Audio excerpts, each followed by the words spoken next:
What is up, everybody? Welcome to Biz Chicks TV, the place to be for tips, tools, strategies, everything you need to help you do business better, help you build a profitable business that's fun to run, and to take the hassle out of your hustle. Today is Friday. Every Friday, we talk tech in English with the Tech Divas. And I should be joined here shortly with TJ, all the way from New York City, and also Dr. Tachi from Florida. So sit back, relax, put your chairs in their upright position. Let's get started. So I always start off, and Terralina is not in today. She is taking a vacation day, but she'll be back with us. And you'll see her again on Monday, which I do believe is first Monday coming up. Anyway, let's get started. And we always start off with this day in tech history. So let's find out what is going on.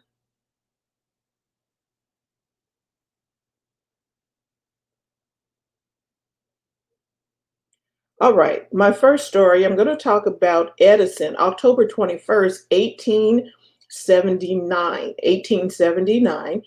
Thomas Edison perfects the first commercially practical incandescent light bulb using a filament of carbonized cotton thread. His first attempt at this design results in a bulb that lasts about 13.5 hours before burning out. He later extends the life of the bulb to 40 hours. Edison's successful design came only after he had tested over 6,000 different vegetable fibers during a span of over 18 months, running 1,200 experiments and spending $40,000. Don't give up on your dream. Don't give up on whatever you're working on, because it's going to take some time. In 6,000 different fibers, 18 months, 1,200 experiments, and 40 grand. 40 grand back in 1879 was not cheap, but he persevered and he pushed forward. And I want to say welcome to everybody live and on the replay. Thank you for tuning in today. My next story for this week in tech history, Apple introduces PowerBook. And this is October 21st, 1991. At the Comdex Computer Expo in Las Vegas, Apple introduces the first line of PowerBook notebook computers, the PowerBook 100, PowerBook 140, and PowerBook 170. The first truly portable Macintosh. The PowerBook line redefined portable computing and set the bar for future laptop designs. For example, the PowerBooks were the first laptop to have a trackball positioned in front of the keyboard, and most existing PC laptops of the time ran DOS and were therefore keyboard oriented, requiring the use of external mice. So not so with this one. October 21st, 1991. And all of these stories are coming from This Day in Tech History by the blog by Marcel Brown. So just want to give him some props. Okay, so our next story, October 22nd, 1938, in a makeshift lab on the second floor of a rental house, Chester Carlson and his assistant Otto Kornai successfully invent the process that would lead to the photocopier. That's right, the photocopier. Carlson had written 102238 Astoria on a piece of paper, and these became the historic words that were first photocopied. Ironically, Kornai had so little faith in the invention that within a year he quit working for Carlson and willingly gave up any claims he had on the process. However, Carlson would later gift Kornai 100 shares of the Xerox Corporation that would eventually be worth $1 million. Again, do not give up on your ideas. Do not give up on your dreams. And our last story, 1,000 Songs in Your Pocket. October 23rd, 2001, using the slogan 1000 songs in your pocket, Steve Jobs introduces the original iPod featuring a 5 gig hard drive, FireWire connectivity, and synchronization to iTunes. By using a 1.8-inch drive, the iPod was significantly smaller than competing MP3 players of the time. The FireWire port allowed simultaneous charging and high-speed music synchronization, innovative for its time. At the time, the original iPod only worked with Macintosh computers. However, the popularity of the iPod among Windows users who had to hack together a solution to use it with their computers prompted Apple to release a Windows-compatible version in the second generation of iPods.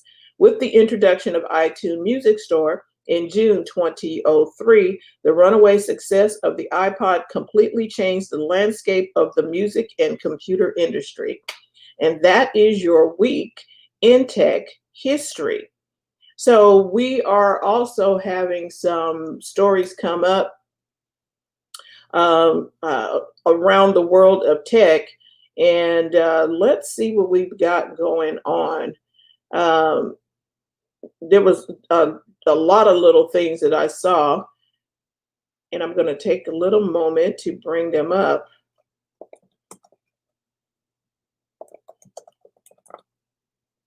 There's been changes in things happening in the tech world.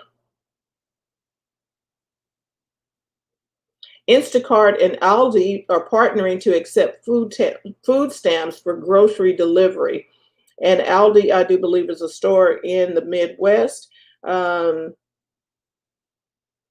a store in the Midwest. Hey, Dr. Tachi. Hey, TJ.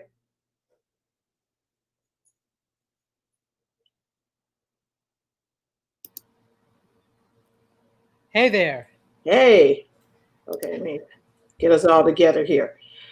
So, there is a story on here called ClickDrop app quickly makes real world objects digital.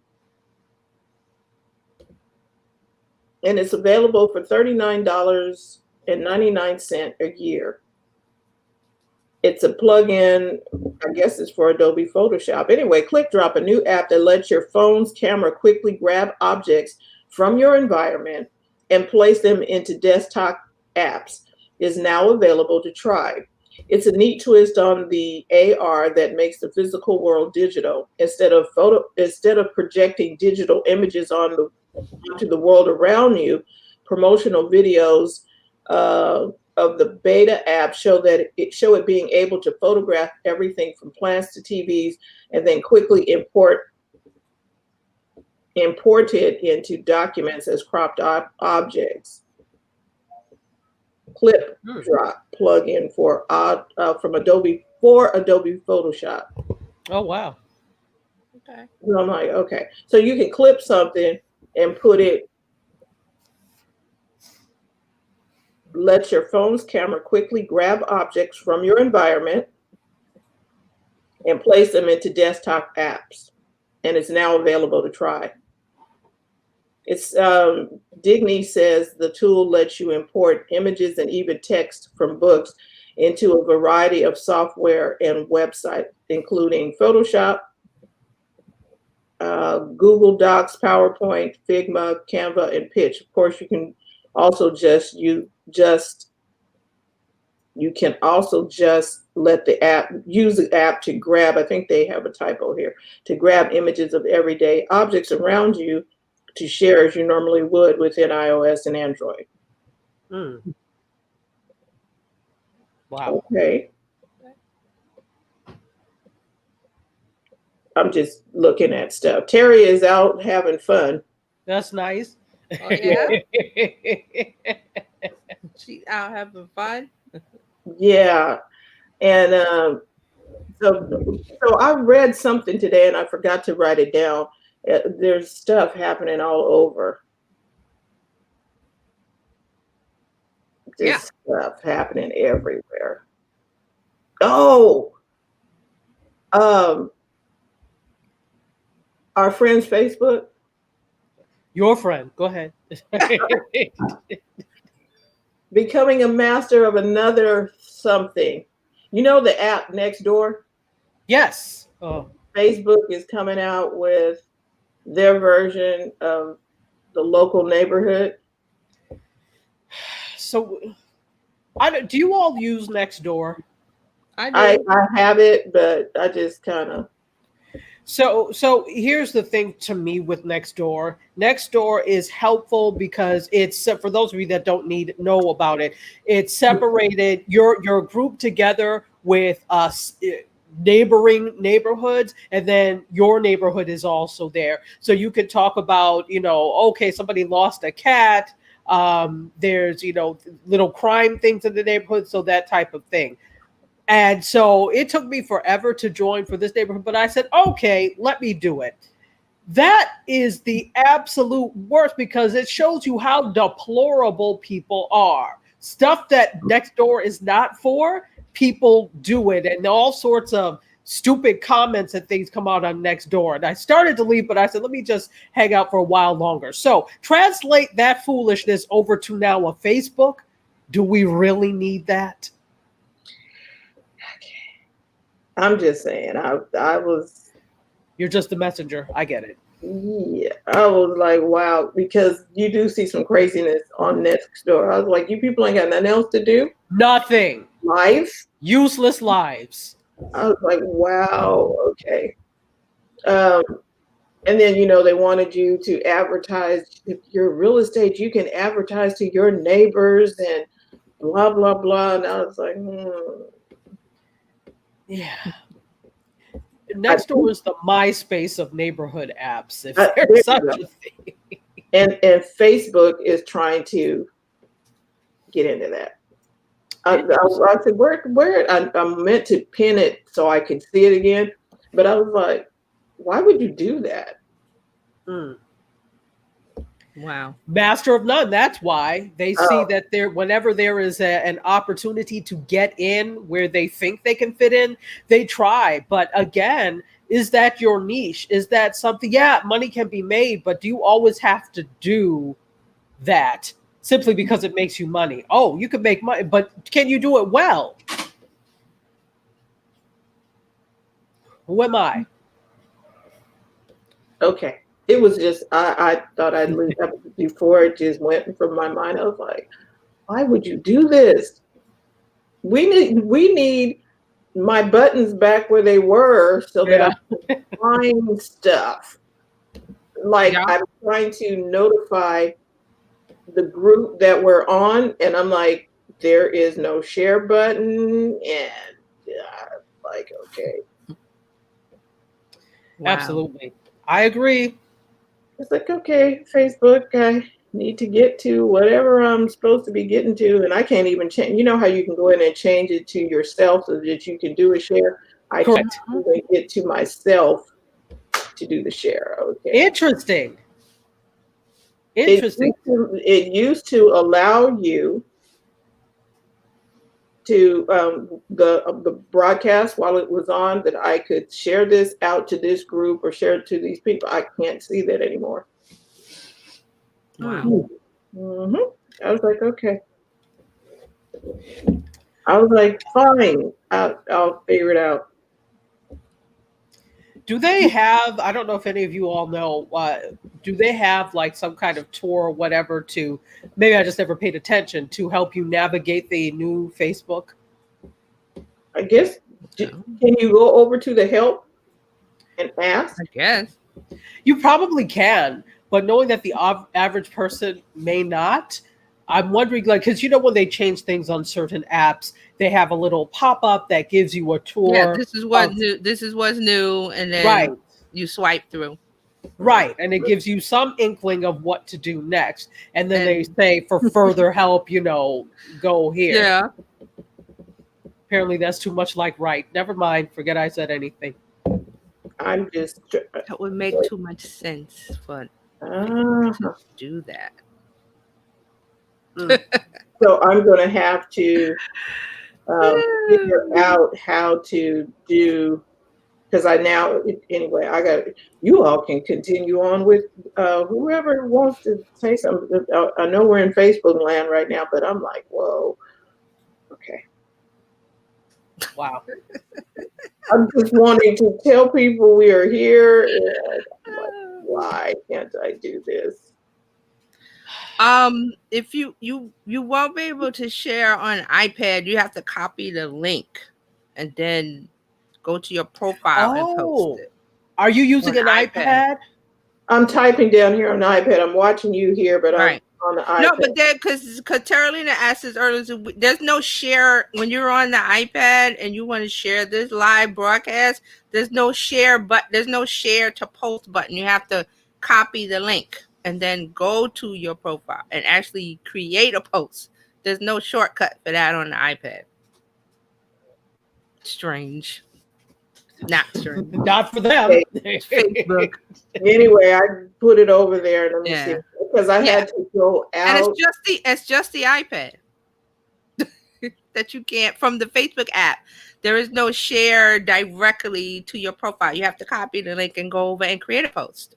Okay, so what I just did, I went to our page where where the thing is, right? Right. And I hit write post. Not what I want to do, but I click share, and it has a share button on there on our page. I hit share, and then I hit write post because there was no other option. And then up at the top, it says you can tap to change. So I'm changing it, and I want to send it to another group that I normally send it to. Mm-hmm. And okay, we'll send it there. And we are live. Come join us. Something. I should not have to do that. I didn't have to do this before. And then you hit post over here, and it says posting. That's they just made a bunch of they just started taking us around the mulberry bush or something, because I was like, why can't I just share? Okay. It's always nice to know reasons why they do these things, if there's or is it because they can? Yeah, I don't, anyway. I'm not understanding the whole concept of, anyway, they move stuff and I don't understand where they moved it to. So, meanwhile, back at the ranch. Okay. What's going on in social media, TJ? Or? Yeah. Let me bring up my notes. Quite well, this week in social media has been pretty much, like a little smorgasbord, a little stuff here and there. Let's start with Twitter. Twitter had everybody in an uproar yesterday, or starting on Tuesday. I noticed it. I forgot when I noticed it, Wednesday or something. But everybody's in an uproar that uses Twitter because you can't retweet as you did before. Twitter has changed the way you retweet for the election. So when you used to be able to retweet on Twitter, you just hit the little icon. I think it was like a circle, and you just hit the icon and it retweeted. Now Twitter wants you to stop and think. They're putting up roadblocks. So instead of retweeting, it goes to quote tweet, where they want you to say something.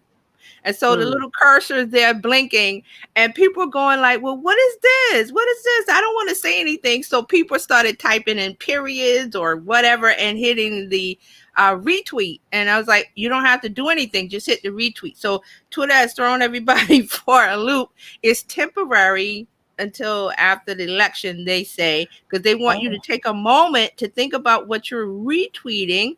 And they're adding this friction to the process of retweeting, and it is saying it impedes the user's ability to immediately share a tweet. Because when you retweeted, you just hit the button and you didn't have to think about it. It just retweeted on your profile. Now it goes into quote, where they want you to say something, and people are like, I don't want to say anything. I just want to retweet. So, but the thing is, all you have to do is hit the retweet button. So it kind of threw people off this week. So I just went in here to try this because I got a tweet from Rebecca Jarvis that said, one more tradition that probably shouldn't survive post-COVID, eating birthday cake after the candles are blown out. Yes, I saw that meme. Oh, tweet. really? And she was like, I was like, oh, that is funny. Oh, I want to And see so that. I hit retweet and it brings it up and you have to type. It's the blinking, yeah, it's the blinking cursor. So people that throws Twitter users if you used to just hitting a button and not thinking about it. So now Twitter's like, hold up, wait a minute. Don't you want to say something? And remember, Twitter has started doing all of these things in front of an action. Like when you want to, there was something about sharing. I forgot what it was, but it stopped you and said, did you really want to say that? Oh, it Right. looked for words, special words. If you typed in special words that are on this list, it says, do you really want to say that? Do you really want to, post that? And then you go, yes, and it posts. So Twitter's putting up like a speed bump in front of everything to keep people from sharing misinformation. There's a big thing going on in the last week about, I think, Joe Biden's son, and there was a story about his laptop. So, and also the stuff that's going on with 45, so Twitter and also Facebook has done things to like, okay, we can't show that tweet. We've taken that tweet away, and people getting upset on both ends. Like, why are you doing that? So it's confusing. So it's like trying to contain somebody else's kids. You can't stop people. Correct. People, they will say stupid stuff. They're trying to corral the wild, wild west of Twitter, and it's what people are putting up misinformation, false information. Twitter and Facebook is trying to flag it or stop it or pull it back. Then the other side gets upset. Why are you saying? So it's a whole big pot of, okay, people, when the election is over, hopefully we can get on a smoother path with social media. But right now, your Twitter, when you retweet, all you have to do is just press the button. But it threw people off to see that blinking cursor, because the blinking cursor means you have to type something in, right? Correct. And everybody was like, I never did. Yeah, I never did. I just hit the button. I was like, what is this? And I just hit the button, and it was like, oh, okay. I don't have to say anything. But other people were like, well, what do I do? What do I do? Do I write something? You don't have to do anything. Yeah, do I have to write something? When people just want to retweet mindlessly before. So they took that away. Mark has some he's got some good comments over there. He said, if I wanted to think, I wouldn't be on Twitter. So are we saying that it's mindless? Mark? Jerry said good morning. Good morning. Good morning. Jerry. And then Mark says, I'm waiting for the right moment to walk out, like you all are, Leslie Stahl. Oh, that is funny. Okay. That's witty. That's witty, not funny, witty. Because if you know the whole thing that happened was it yesterday with 45 and 60 Minutes and the interview, so you get it if you know about it. But if you don't know about that, then you're not going to know the Leslie Stahl reference, which is witty. Okay, so so you might need to enlighten us, because not everybody sits down. Okay. Yeah. Do tell. Story time. Well, see, all of these things happen on Twitter. So if you're not on Twitter, it's like you're missing the little conversations. So 45 threw a fit because he did an interview with recorded an interview with 60 Minutes, Leslie Stahl. That's what Mark is talking about. And he didn't like her questioning or something, and he got up and said, well, this interview is over. I didn't really watch the whole thing. I just know from people talking about it. So he got up and walked out, stormed off in a tantrum, and then he threatened to show the whole 60 Minutes interview, because 60 Minutes comes on Sundays. So This is like Wednesday or Thursday. I think it happened yesterday. One of these days this week. I'm confused. It's all these days. So he threatens. He says, well, I'm going to show the whole interview to show the 60 Minutes. So 60 Minutes beat him to the punch and put it out before he did. So he got mad over that. So there was a whole big thing that people were on Leslie Stahl's side because she's been interviewing presidents and stuff. That's Nixon. Right. She's a respected journalist. He got mad because something she asked, I forgot what the question was, and he didn't like it, and he got up and said, this interview's over. And then he goes, I'm threatening to show this whole interview to mess up the ratings for CBS. So, but it backfired. Exactly, because, and it was probably a bluff anyway, but 60 Minutes probably didn't. CBS did not want to take that chance. And like, well, forget you, Rich. We'll put it out ourselves. But see, this is the way we live now. It's like we don't really have, like, CBS was like, wait a minute, we got the power of the internet. We can just put it out before him and cut him off at the pass because he's trying to mess up our rating. So hey, and then people are going to watch 60 Minutes anyway because, like we said, the people that didn't know, you guys didn't know, you're going to see the interview anyway because they're going to air it with him getting up and walking out because that's what they do. So CBS wins. CBS wins. 45, you lose as always. So, and I don't want to talk about his. No, not at all. But I'm sorry. I just wanted to. No, go ahead. I just wanted to make a comment quickly on that in terms of journalism, and I mean that in this day and age, the only thing that we have that really, in a sense, speaks truth to power. Enlightens us on what's happening in our world, both our backyard and beyond, is the press, right? And so I think it is. Press. It's part of the Constitution. But I think that, I mean, not that we've paid attention to it lately, but I think it's part of the Constitution. And really, if you're going to call yourself a good citizen, I think that it is your civic duty to inform. And if that takes the form of the press interviewing you. Now, again, there's a journalistic code of ethics that they need to abide by as well. But I think that is your civic duty to do that. So I don't know. I don't know what to tell people. So I just wanted to say that about journalism. Yeah, no, you're right. The freedom of the press is all these freedoms in that old piece of paper called the Constitution that nobody cares. Like you said, we don't know who thinks about it. And now it's like, it's important now. All of those things are in there that aren't, and all the things that aren't in there also. So, we're not going to get down that rabbit hole about what's not in there. But you're right. So it's just more shenanigans from the clown in office who I hope is gone soon. But we're going to vote and that's it. So Twitter. Yes. So Twitter has thrown up all of these little I call them speed bumps to slow you down. So you're not, I'm going to share this without reading. I'm going to retweet this link without knowing what it's about. I'm going to put out some false information and people are going to read it mindlessly. See, that's the problem.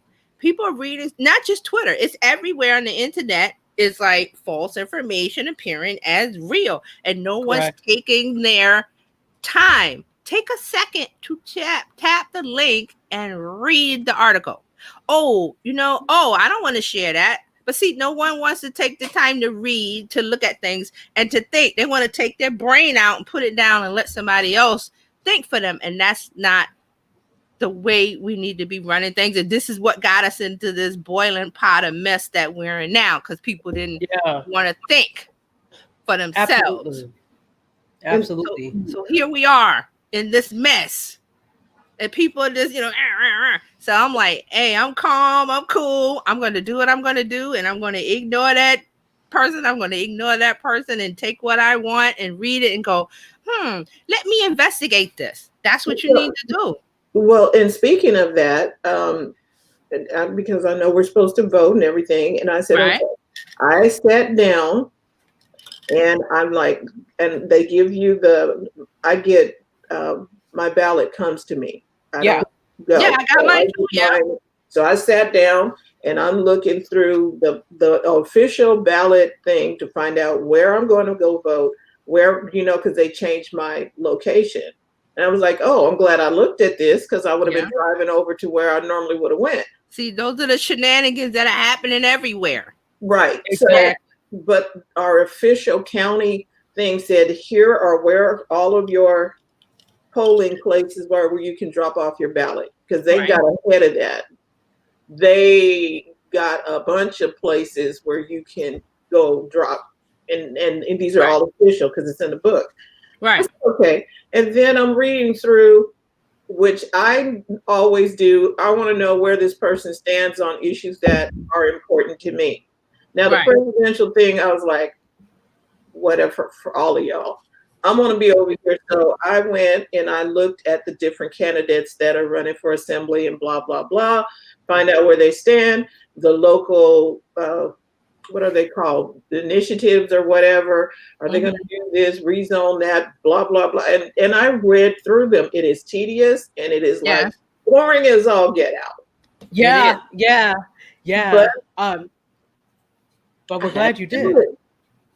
Because I'm not going to do it blindlessly and listen to the pieces of paper that come in the mail this big telling you to go no or yes. I'm like, let me read what it's really about. So I was surprised at some stuff, and some stuff was about double talk. When you read in there, I was like, didn't you just, okay. So you read through things. I went to the internet because I said, I'm going to come back to the presidential part of stuff because I just need to read. Because there were some other people on the ballot. Yeah. Independence, green, socialism, a whole bunch of stuff. And I was like, okay, y'all still not giving me anything to pick. I went to Google and presidential candidates. There's a whole bunch of people that you can write in that we don't know about. And this one dude in particular, he talked about there's actually the two parties came from the split in one party, and he gave the history on it. I was like, now how come we don't know this? And he's an actor that's running, and he has a state, which is a woman of color. And I was like, okay, very good. So I was looking at there are other people, not just the people that we see on TV. Right. We have to dig deeper. Right. We have to dig deeper. You're exactly But does the average person want to do that to the point of the Twitter and actually reading something before you retweet something? Yeah, and not even just social media, just everybody wanting to. I remember I was saying the other day, I said, I remember when email was came out with the big thing, and my cousin used to send me all kind of stuff because it says, oh, share the fake thing about Bill Gates giving you $100 if you forward this email. So I was like, this has been going on since email. It's just more concentrated and more in our face because we have the tool now that makes it quicker and faster to see this information. And I would always respond to my cousin and say, listen, this is not real. This story, did you read this long thing you sent me? It's not real. But see, she didn't read it. She just, because it said you just forwarded it on. Right. Because Bill Gates or whoever, it was a bunch of people that are going to give you $100 if you forwarded this email. And so people saw that and just forwarded the email and didn't read it. So it's like, it's the same thing. You have to, put your brain back in your head, people, and read it. Take a few seconds to read it. It only takes a few seconds or a minute. So, why is that so hard? No, it's too much work. What is it like being in school? It's like being in school or something? Is that what you're thinking? Work. It's too much work. It's too much work. The thing is funny. Go ahead. Mark is killing me. I just can't help but laugh when I see it pop up.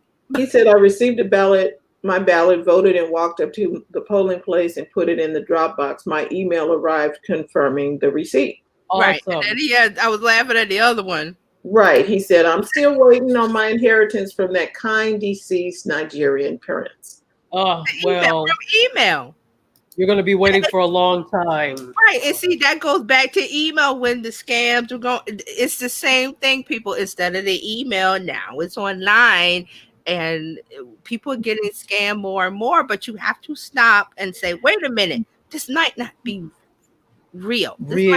Well, Well, like the thing you said with your cousin and the $100 Mhm. from Bill Gates. I'm sorry. When you say was it out loud, it just doesn't even make Doesn't sense. it?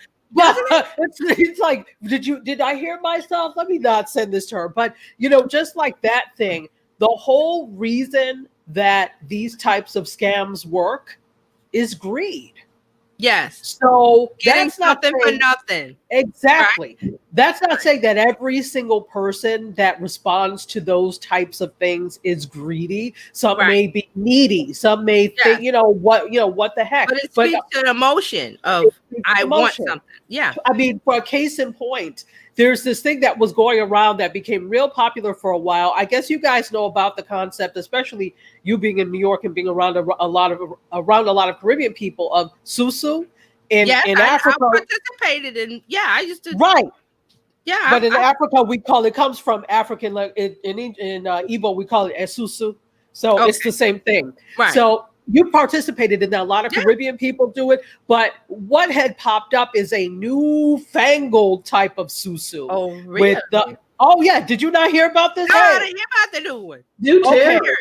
Yes. So this was a type of susu that was like, they called it a gifting circle or that type of thing. So it was based on the idea of a lotus flower. And there were 4 elements: fire, water, air, and earth, right?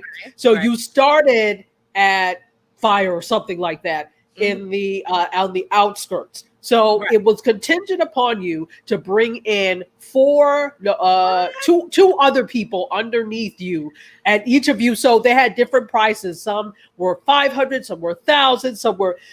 When you pay yours, somebody brought you in. When you pay yours, you have to have 2 other people underneath you that bring in their 500 or whatever, right? And then they bring in XYZ. So as people come in, you're supposed to rotate through the flower till you get to the center. Okay, got it. In theory, that can work, but what happens for the person who can't bring in the other 2 people? Exactly. So like 4 people approached me with, "Hey, have you heard about the susu?" I said, "I know what a susu is." And then they were like, "Watch this video." I was like, right away, I was like, "Oh hell." If you told me if you're directing me somewhere else. Yeah, the concept of a susu is simple. Everybody puts the money in at the time, and then is every week it was somebody's turn to get the somebody's whole turn to get the pot. Right? Exactly. So now this turns into some kind of scammy pyramid. It's a pyramid scheme. Okay, so this is Bernie Madoff for the community. Anytime you gotta, like Dr. Todd said, anytime you gotta bring people in, that's pyramid. So that's already a no-no, and that's not what a susu is. By the way, susu's not that. Yeah, everybody puts in a certain amount of money every week, and then one person is the recipient of the whole pot that week, and then it becomes your turn at some point, depending on how many people are in the susu. So and you know, these are the things when you're talking about people from other countries, particularly, and you may not have access to traditional banking systems to get a loan. This is the way of taking micro lending. Exactly.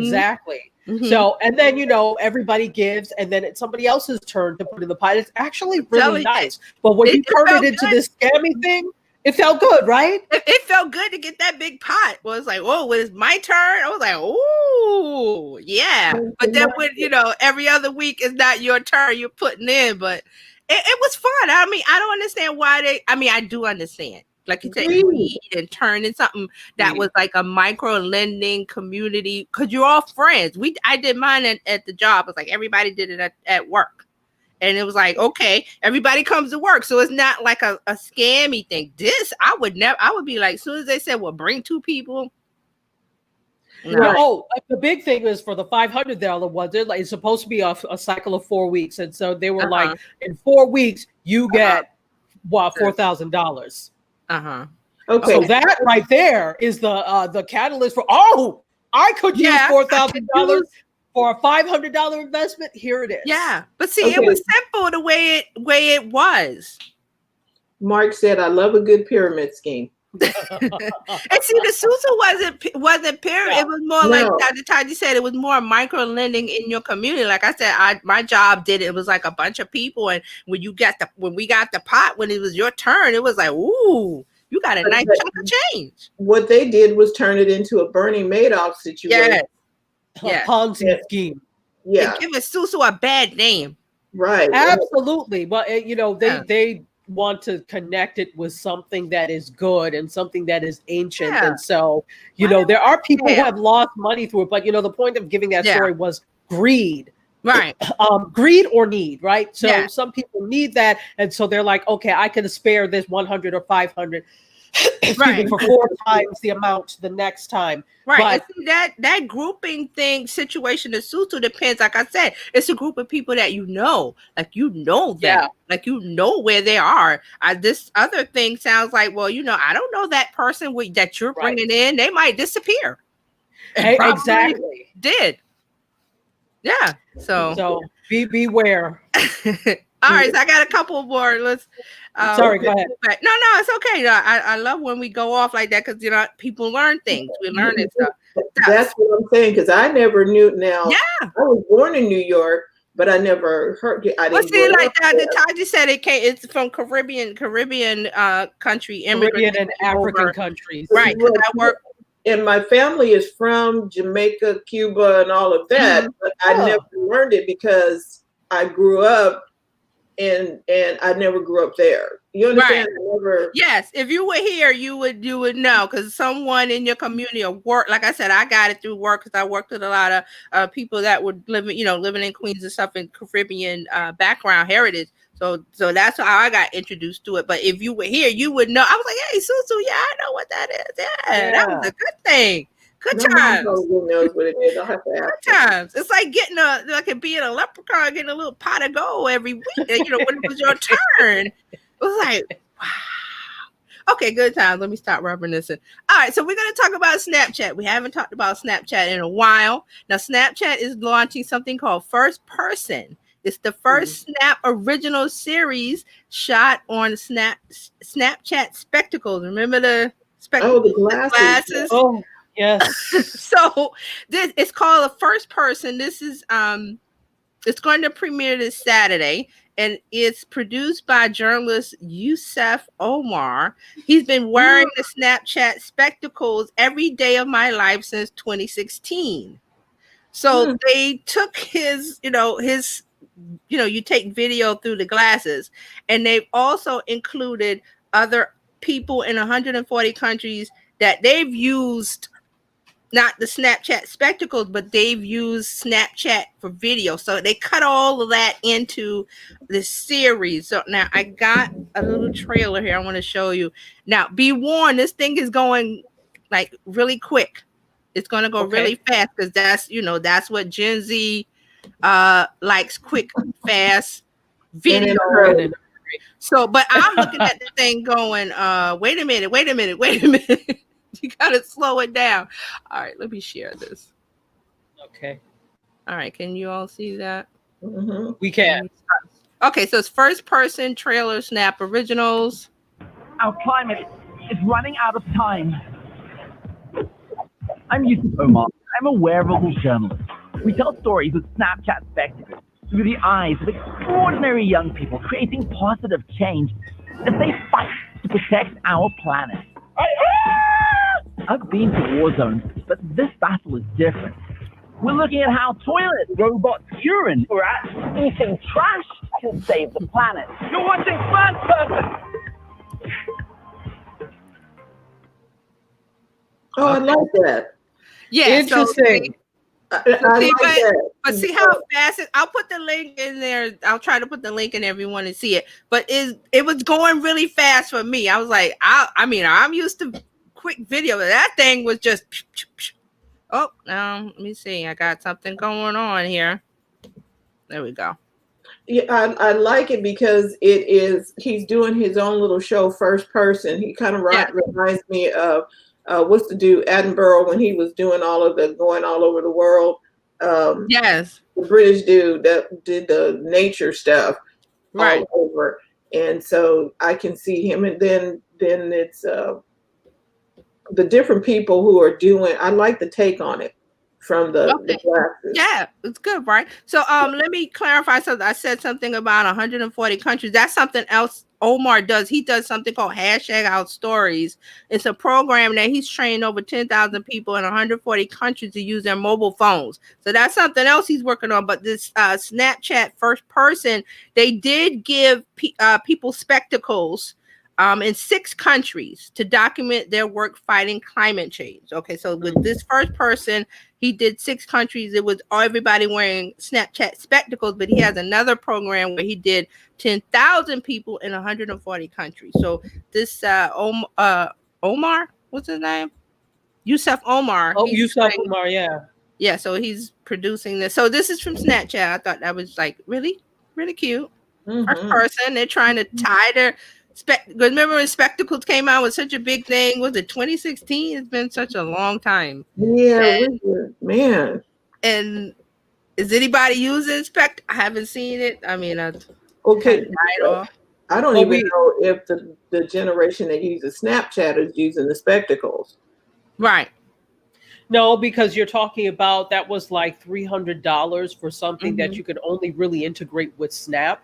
Right. If you have an extra $300, perhaps, but we're not. Even back then, those weren't the times to be just superfluously giving. Right.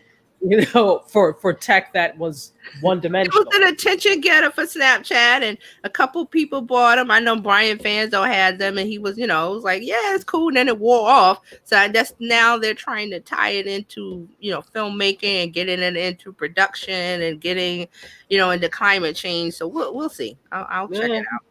We'll see. All right. So Instagram is now age gating specific branded content posts on business and creator accounts. Age gating means they can lock it to a certain age. Think alcohol beverages brands. You must be 18 to enter this website. So they're doing that on Instagram. They're doing it at the account level for business and creator accounts. So you can age gate specific branded content posts. Instagram is saying this is part of a new audience safety tool that allows business and creator accounts to set a minimum age for users who can see their branded content posts in their feed.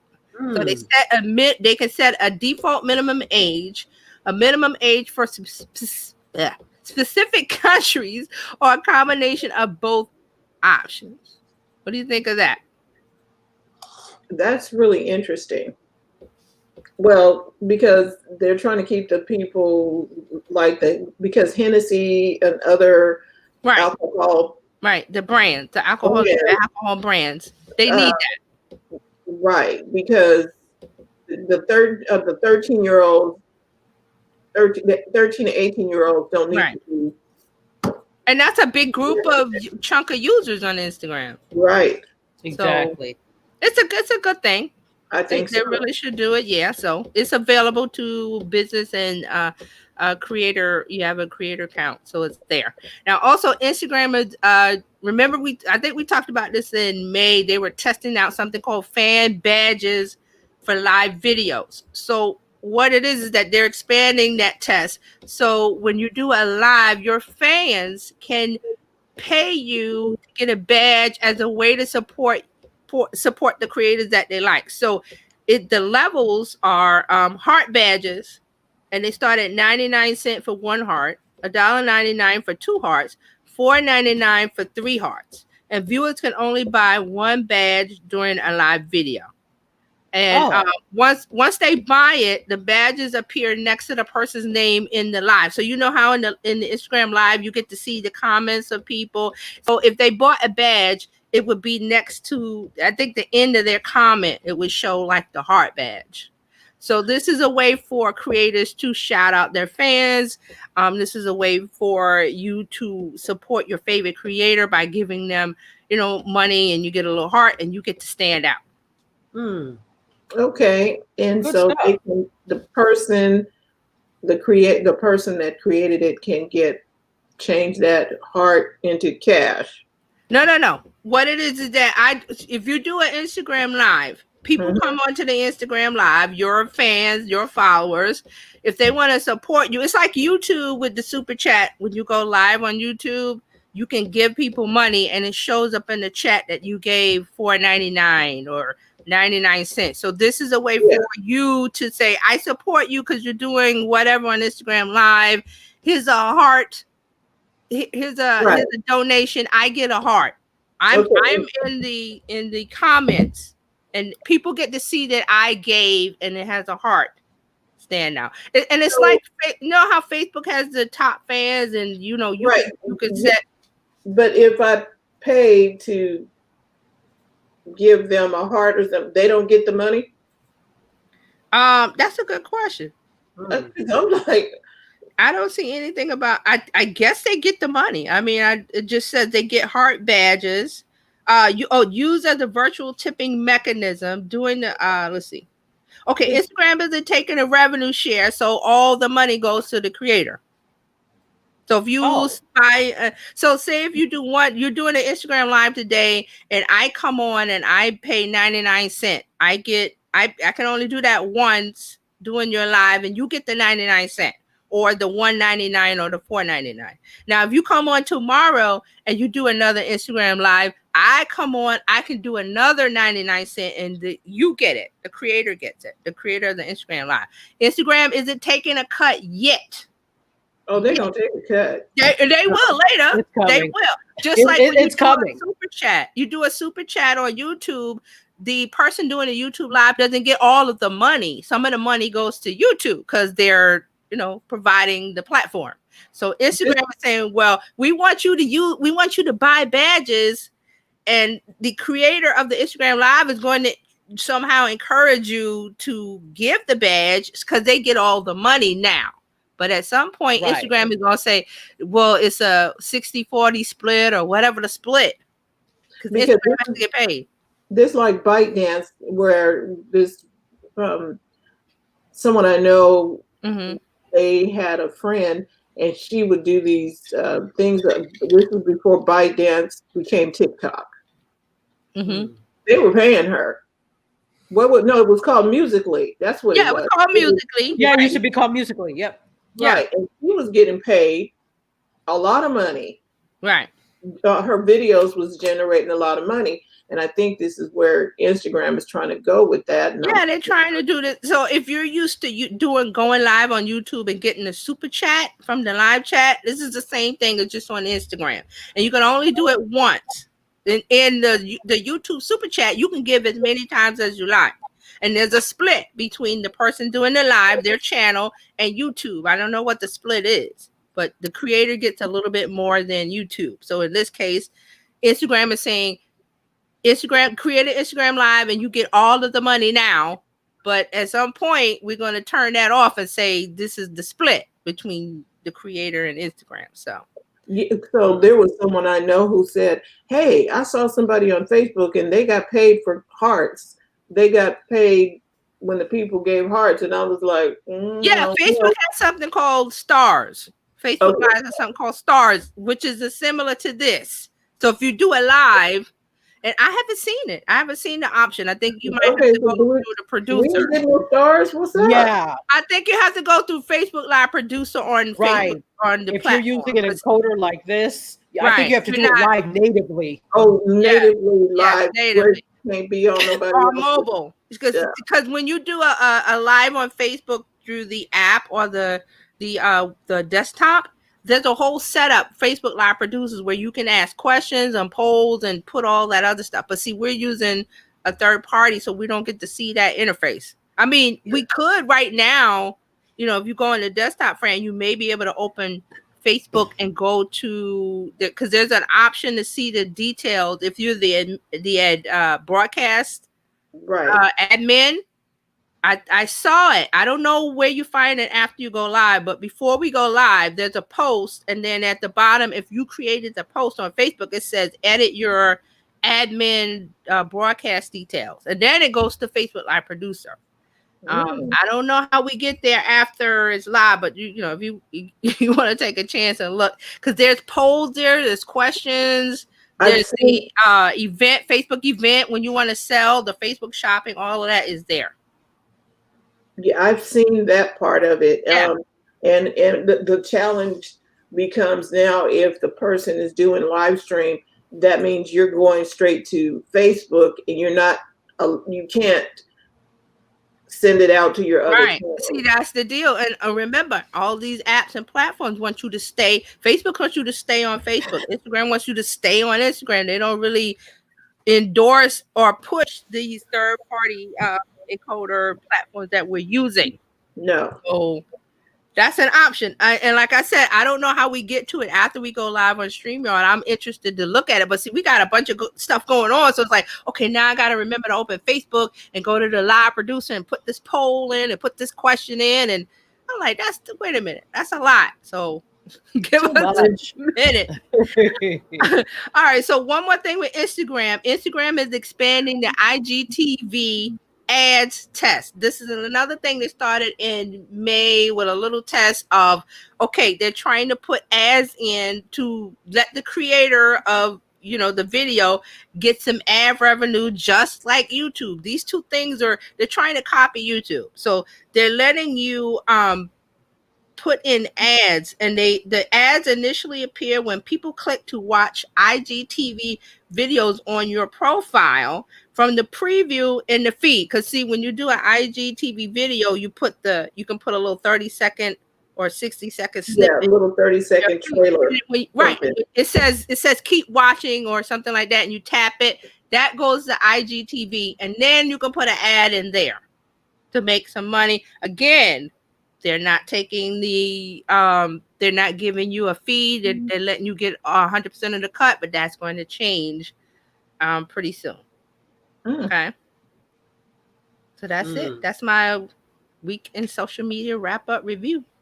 That's what's happening this week. There was some, the TikTok, they got a reprieve. There's something about it's still in the courts and still judged, but there was a ban. What country banned them last week and they took the ban back? Pakistan. Pakistan. Yeah, they took it back. They removed the ban. Yeah. But it's still, in the court, and we're waiting for judges to say this and that. We're waiting on the election. I think TikTok is going to be around. So if you're using it, don't worry. I think it's going to be around. I don't think it's going to be bad, but who knows what can happen? This is 2020. Crazy things are happening. Stuff that you never thought would happen is happening in 2020. So exactly.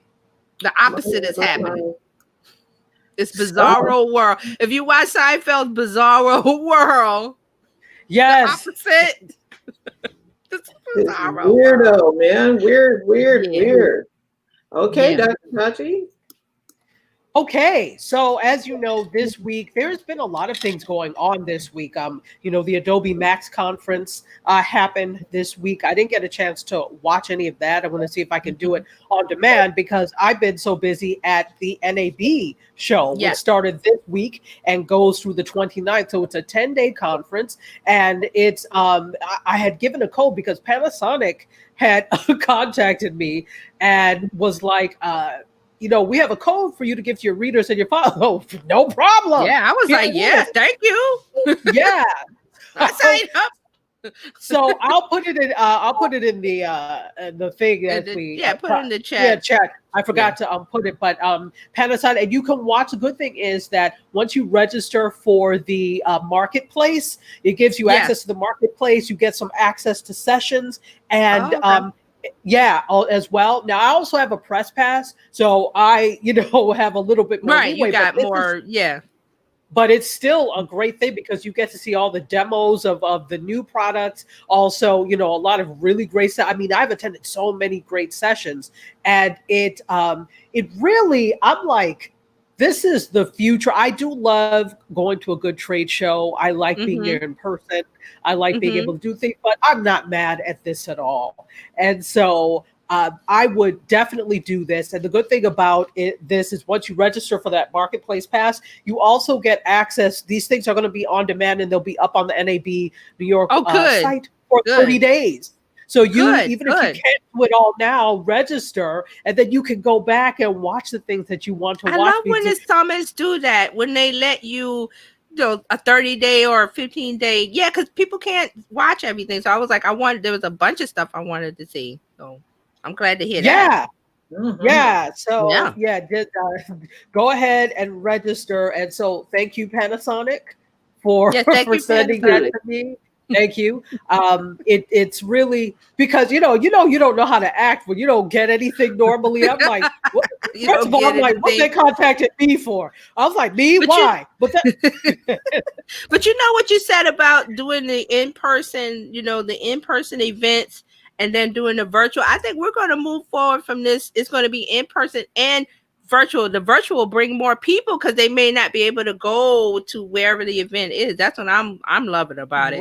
Right. And see, there are a number of conferences that have had digital access for a while. So I volunteered for like 4 years with with Social Media Week, Miami, when we held it here. We don't do it anymore because I guess it just got to be too much. But I was a volunteer with them for like 4 years, and we always did. We live streamed everything. This was before live stream was like really big. Yeah, before when Periscope first came out. Remember those days? Well, this was before Periscope. Oh, before that. Okay. This was before Periscope, before Meerkat. We were using live stream, and so you could watch through Vimeo. The proceedings, and we had it set up in all our most of the big main stage sessions and a couple of the smaller ones. So when I first started, that was before Periscope and Meerkat and all of that. So it was really interesting. There are some conferences that have been on the pulse of that for a little while, but it's going to get bigger, where you can pay. And so now they have it where you could pay for digital access and it's a little bit cheaper, or you could do the in-person one. So I see that becoming more of a mainstay at these conferences. Yeah, because that's more money for you. Not everybody can go to Vegas, although this is NAB New York is in New York, usually at the Javits Center. But I usually, and sometimes I go to that, but I always go to the one in Vegas because that's like vacation too. Exactly. So that there are always going to be people who want to go to that. But I think more and more we're going to see big sessions live streamed, other sessions live streamed, and you can pay for access to that. Stuff is free now because of COVID, but expect for people to get back to starting to charge for these things. Oh, yeah. Yeah, most definitely. So, absolutely. So if you're interested, all you're going to do is go to the NAB.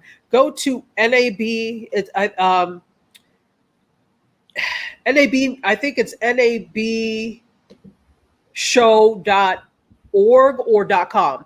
So nabshow.com, and you're going to click on New York and you can register, and you're going to register with this code NY0498. So NY like New York 0498. Register, and even if you can't watch everything every day, the great thing, and see, that's the great thing about a digital conference is that you can make sessions available for attendees to watch at a later time. In this case, you get to watch stuff for free for 30 days. Love it. Yeah. Love it. So that's one thing I wanted to say. Again, thank you, Panasonic, for offering that to us. Again, I didn't know how to act because nobody ever gives me anything. So so I was like, me? Really? Why? So thank you. And then let's talk a little bit about, the elephant in the room, Quibi. It's been on the news all morning.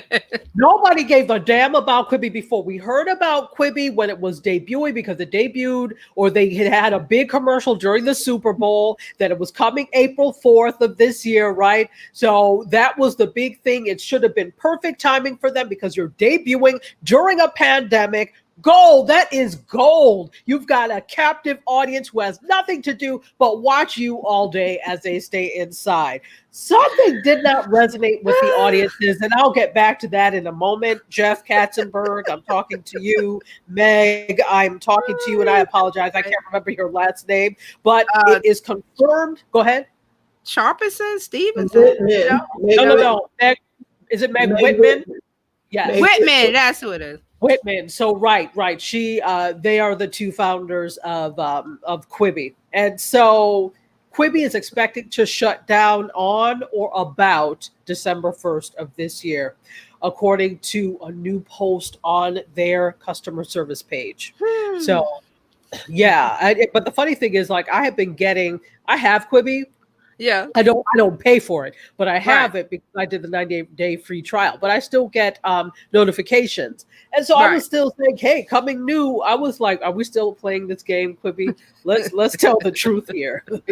Are you still playing these reindeer games?" So anyway, it gives subscribers on an update when you log in or go into the app. It gives you an update on the future of the app, following the Wednesday announcement that they're ceasing operations after failing to gain traction with users. So this is what they said.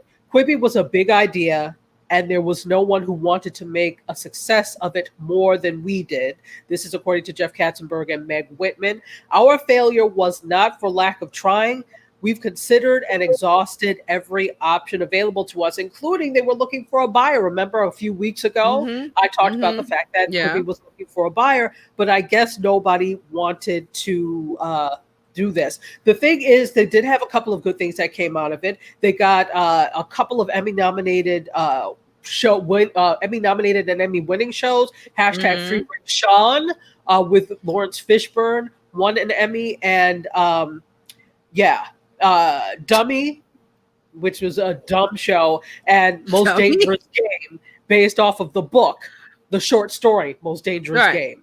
Right. So they did have a couple of wins in that sense. But let me look at the camera now and speak directly to you, Jeff and Meg. I thank you for trying. I really did love the idea of Quick Bites. I saw promise in it. Here's what happens, and I am by no means claiming that I was a fly or an invisible person, let's say that, on the wall in your boardroom. So I don't know what you all were thinking, but I do know this, that especially you, Jeff, Mr. Katzenberg, you are a Hollywood insider. You can say, I want to do this, and you will probably get it greenlit pretty easily. But because you're a Hollywood insider, you didn't look at this game like an outsider of the people who are the people that watch bites of stuff on their phone like this. It's not the demographic that you made content for. I'm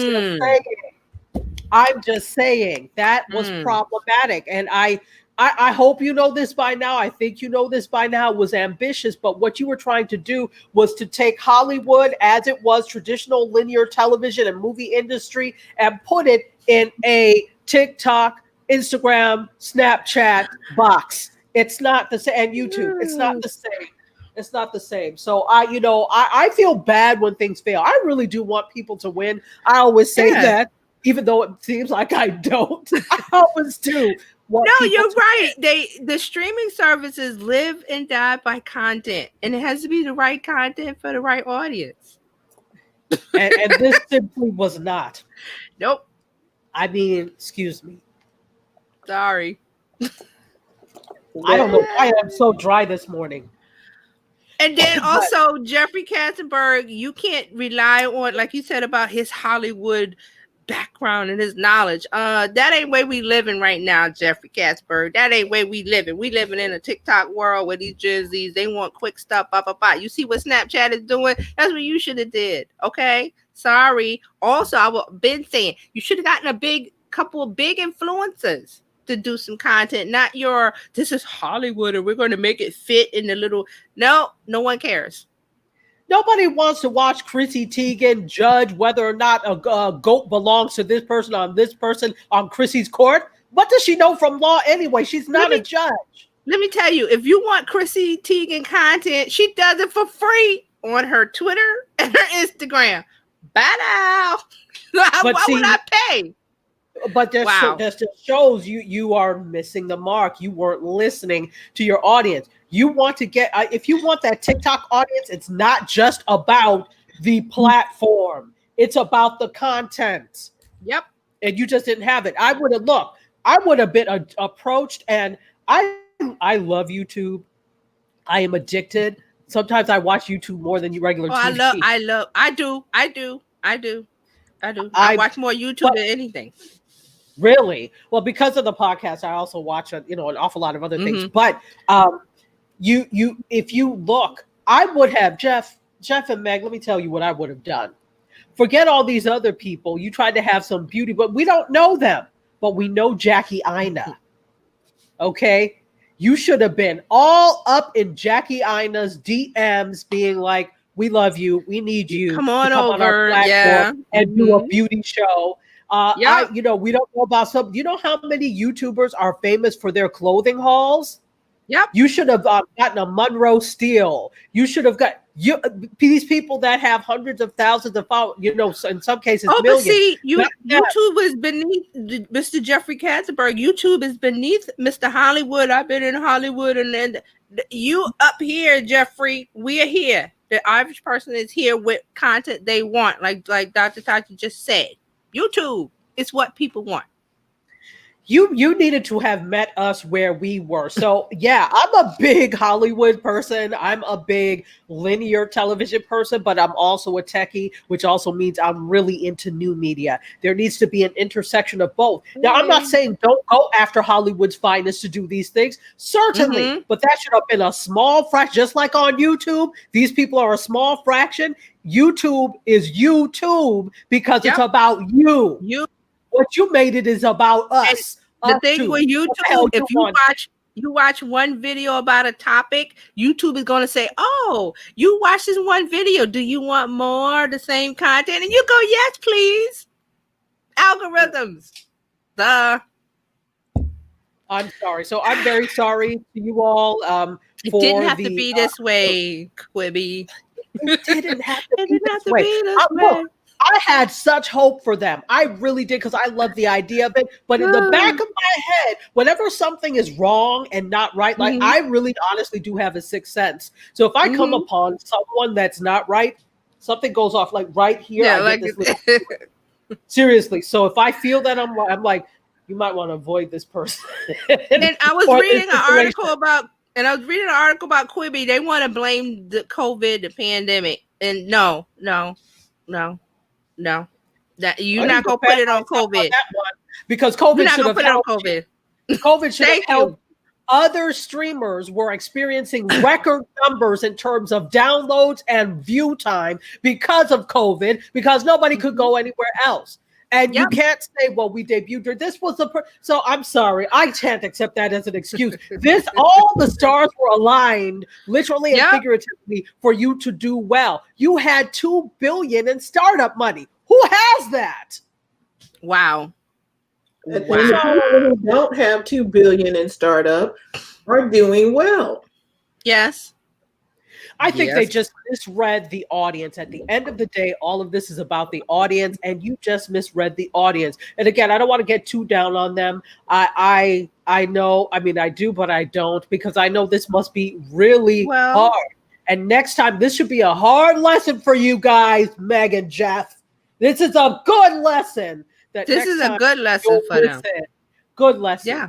Next time you'll listen to us. You're the greatest in your own mind. Don't do that, especially in a world where you're a 70 plus. I don't know how old he is. I'm just going to say like you're 70 plus and you're trying to appeal 60s, 70s, whatever. But that age group of mind thinking, no, you're trying to appeal to Gen Z. Hello, stop putting them down. You got to look at them and say, well, what does Gen Z like to do?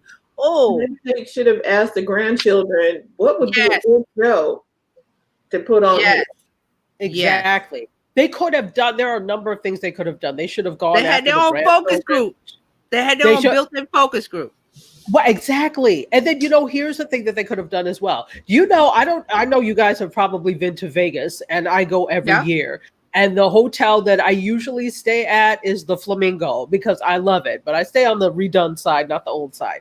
So the Flamingo, they have every hotel in Vegas has all this stuff, all these conference halls and everything. And in the Flamingo, they have this little viewing, this screening room, this screening area where there are some TV programs that will say, hey, you have a minute? Would you like to come in and watch? And they'll do test screenings there in the hotel. That's very easy to do. Very easy to do. And then you get a multitude of different people that way as well, who come and will watch and give you feedback. That can't be your only feedback. You've got to do other things, but I think that is gold. Come on, my friend.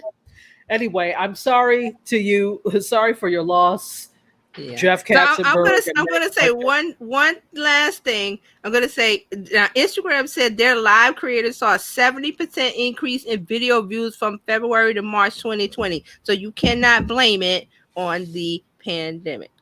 And the stuff that's coming on the Instagram video feed is probably less interesting than the stuff you got, but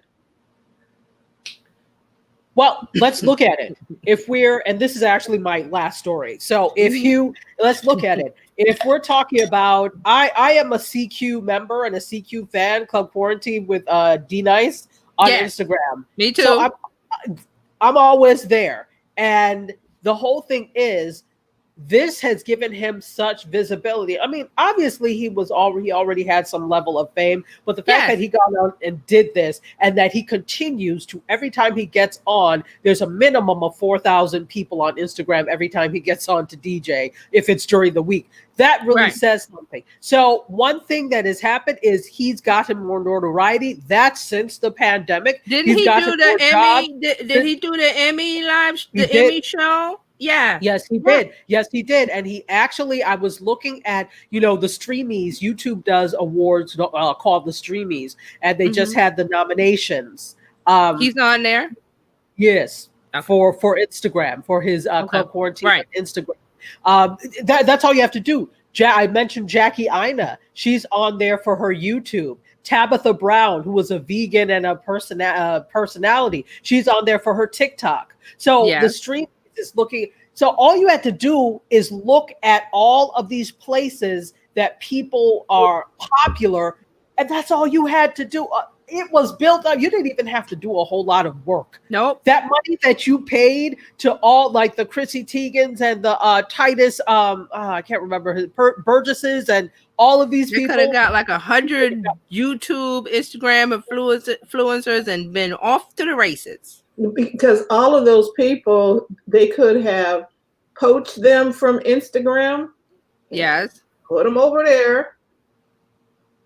Or harness their following. It could have worked a bunch of ways. Or have them do something special. Yes. For that. Yeah. Bring the audience over. You like him here, he's going to be featured over here. Yeah. Come on over here to Quibi. I got a special show that I'm doing just for you guys. Come on over. It's something special I haven't done before. They know how to do it, but you didn't allow them, or you didn't even allow the possibility of working with influencers. It's such a lowbrow thing. No. That's the thing now. Okay? Because you want to leverage their audience, Jeffrey. Leverage their audience. The marketing game has changed. Oh. Yes. Preach. Totally. Hallelujah. Mark is asking where did she commit a tubin? I don't know what a tubin is. Oh, you don't? You What's guys a tubin? don't know? Oh, okay. Do we have time? Okay. Yes, okay. Do tell, because we're like, this thing has blown up in the last couple of days. Jeffrey Toobin is a CNN analyst, and he's a writer for the New York. He's been the New Yorker or the New Yorker. Toobin, that guy, the guy. Yeah. So he was caught on Zoom. Zoom without having fun. Yes. Oh my gosh. Yeah. So he had two Zooms going. He thought one Zoom camera was off because he finished with them and he thought it was off, but it was on. And he got on another Zoom with his parable, whatever, and he was going at it. So the first Zoom was a meeting with the New Yorker and some other things, and they all saw his bits. So you know what though? That story really didn't need to go anywhere, if you ask me. That it's not like it was broadcast. But see, they're turning it into a company HR thing, whether he should get fired or not, because there's no rules about, because he's working from home, but he's really in the office. They're going into that. Like HR has to make rules for Zoom meetings, and that's where they're going with it. Well, yeah, because he caused all of that. Trying to keep his job. They want to find, but he's trying to keep his job. So it's an HR thing where, okay, and they're talking about a morals clause and all of that. It's a lack of judgment. That means if you're going to be that Carlos. mindless that you're going to do this and you are at meetings and Right. you know you're going to be on Zoom, Right. that shows lack of judgment. Yes, that's what the big thing is. That's a lack of judgment. They're saying that you, even though you're working from home, it's like you're supposed to be working in the office. still and at you work. do this, right? You're still at work. So they're going to, his lawyers are trying to do this, and their lawyers are doing that. So it's turning into an HR thing where That's not the work we paid you for. right, and they're trying Right. to No, the morals absolutely. clause and And I so get that's all of what that. improvement is. But this, yeah, but this does not need to be a story, to be honest. it's a story. It's a story, but No, I'm saying It's a they're story making it a story. 2020. they're making it a story. Right. Yeah. It's not, it's something that happened at a meeting, a closed meeting. I just like I feel with all of these like we've seen all these exposures of people on Zoom. The latest with that little boy, the little boy and his mom. Right? Who Trust leaked me, that? I asked my Why daughter. are I'm we like, is seeing the camera on? Because I'm not coming. I'm not walking behind. Yeah. So those are the things you have to do, and it's all about his character. What is he doing? Would you do that at work? Maybe Right. he does that Right. at work. But my point is this. My point is not with the morality of that act or whatever. Mhm. My point is none of this stuff are things we should see or know because these Right. were closed, private. They were not broadcast. When we see somebody has on just shorts and not the whole thing, and it was on broadcast TV. I think it was the New Yorker office and another group that wasn't New Yorker. Like they were doing something about the campaign or what's going on with voting or something. It was another group that had nothing to do with the New Yorker. I think it wasn't his coworkers. Right. It was that was the big deal, that it was New Yorker and this other group of, I forgot what they were talking about, the election or something. So I think that's it. But like you said, it's a story. Was it broadcast? They're making it a story. No, it wasn't broadcast, but that's why I'm saying they're getting on the articles I read. They're starting to talk about the HR aspect of it, and he doesn't want to get fired. It's nonsense. Right. The only reason why it's a story because it's a slow news day in somebody's world, and it had something to do with Zoom, which had something to do with what's going on. And plus, right he's now. not well. I read that he's not well. Like there's some things that he was doing before with the co-worker's daughter, and all of that mess came out. And all of that is exposed because he couldn't just work like. They're saying he did it before. He's done things like this before. That's why. So. I don't give a damn if it's Satan, though. He could do things like that before, but you do it through HR, through the proper channels. Right. This does not need to come out. So like Fred said, it was a blow. It was a snow news day. This thing came out. He's not a well-liked person at CNN or wherever he works and all that. So they just piled on. But going back to the thing with that person's mother that was exposed, or people using the bathroom, who leaks this stuff? Why are we seeing it? These are closed meetings unless it is broadcast. Then I'm quiet about that because it was for the public to see. Because the teacher situation that's not broadcast. That's in a closed environment. So who put it out? Right. So which Bama recorded it and put it on social media to be spread? And I'm even blaming the people who shared it on social media because you shouldn't be sharing that either. Maybe it was I hope it wasn't the teacher. Because then you got a lawsuit on your hands. Yeah, there's a problem right there. Did the teacher send it out? The teacher's the adult in the room. The other ones were children. And so the kids didn't send it out. So that's right. The point. How did it even reach? Yeah, both of them. Because if you know how you have to get in, it's almost like going to Fort Knox to get on Zoom anyway. So how did it? That's good questions. Mark said he was just tucking it. I can't. Whenever I look over here and I see Mark's comments. Mark said, hey, Carlos said he wish he could hug all of us. Oh, hey, Carlos. Hi, Carlos. We can do a group hug. Okay. And then Mark said, I too have gained notoriety on IG. I have acquired 2, maybe even 3 new followers since the pandemic began. Hey. Yeah. And Hey, Thank you. yeah. Okay, I think, Carlos you know- got a whole bunch of Carlos. Zoom. stuff talking about dude and what he was. Yeah. Okay, yeah. Mm. Yeah. It was, I don't know if I want to put all that up. Yeah, no, we see it. We all see it. Right. Carlos. And Mark. Yeah. So, are we done? Are there any other media? No, that Third? was Okay, that was what it? I wanted Okay. to. Those were the two The things end I wanted to discuss. Okay. Interesting. All So are we done? That sounds Yeah, like we're done. wow. We've come to an end. Yeah. With 1 minute left to go. So we just want to thank you. 5 minutes, I guess. Thank you so much for tuning in live and on a replay. Terry will be back with us next week. She's taking some well-deserved time off.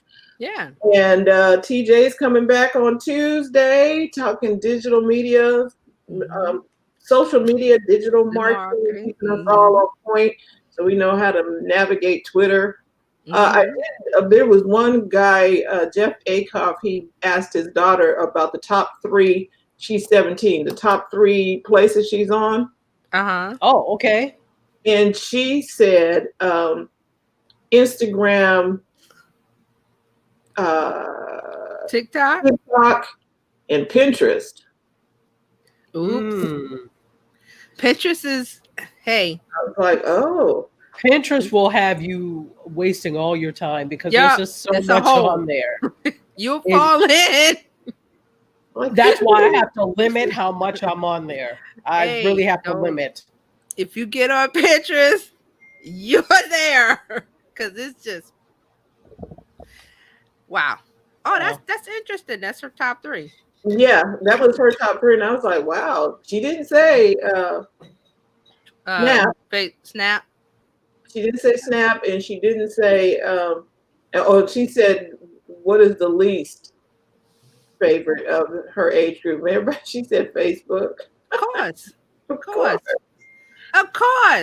Facebook. I'm not gonna go down the road with Facebook.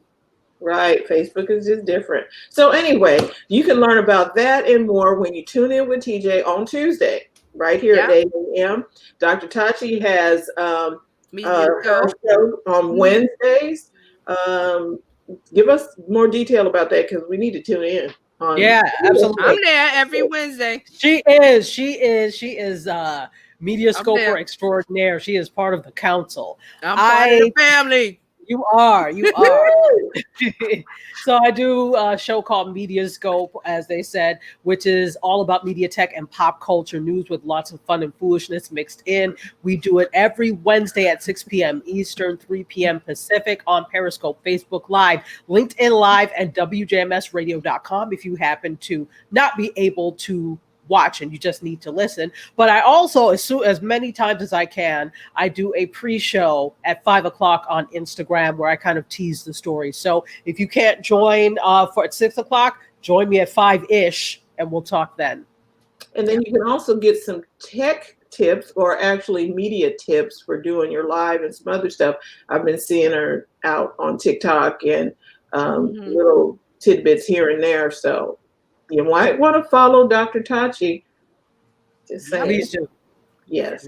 So I believe we got a first Monday coming up on what is it, 23rd? I think we got Monday, November the 2nd? The 2nd?